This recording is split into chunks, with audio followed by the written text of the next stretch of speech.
is considered sacred ground. It is the location of the famous Woodstock Festival, which took place 40 years ago this weekend. The farmland was owned by Max Yasgur, a dairy farmer, who died a few years later. His son Sam says immediately after giving permission for the concert, opposition arose. Signs started going up around this neighborhood, said, "Don't buy Yasgur's milk, Yasgur loves hippies." Duke Devlin, a self-described hippie, was hitchhiking in the area and read about the upcoming festival. There's going to be an Indian village and a petting zoo and arts and crafts, and on the bottom it said, "Breathe air that's never been breathed before." So it's all this cool stuff. So every single road in this area was mobbed with traffic.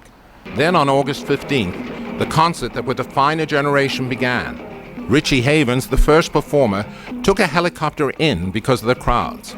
You know, when I looked down and I saw all of those colors, I went, uh-oh. You know, if the newspaper gets a hold of this shot, we won.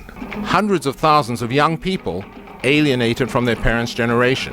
When I went to Woodstock, I saw all these kindred souls that it just made me feel like I wasn't alone. I wasn't a voice in the wilderness out there.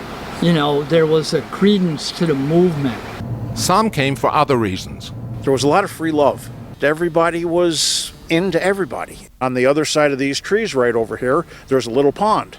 And there was about 200 young ladies frolicking in the water in the nude. And I said, today is going to be a good day. that was all your Christmases, all your birthdays, all your Hanukkahs, all your whatevers, all in one weekend.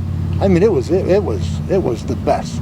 As these pictures from the Bethel Woods Museum depict, the crowds just kept growing. You wouldn't have been able to see the grass on these fields where we're standing right now from the air for the bodies that were all over the place. Yasgur says everyone expected violence. Instead, the locals befriended the concert goers.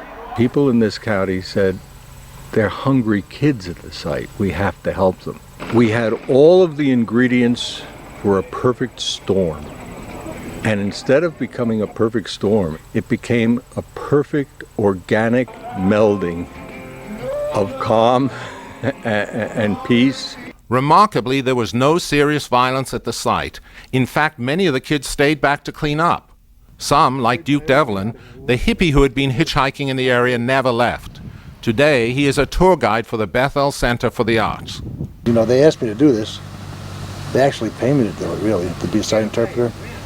But what they don't know is I'd probably do it for a pack of Twinkies and a Yoo-hoo, you know what I mean? I just love dealing with the people and stuff. You know, I came here for a 3-day event, but I got 40 years of a wonderful life here. August 15th marks the 40th anniversary of the Woodstock Festival, and Duke Devlin will be out again, talking about the place he loves. Martin Phillips for VOA News, New York.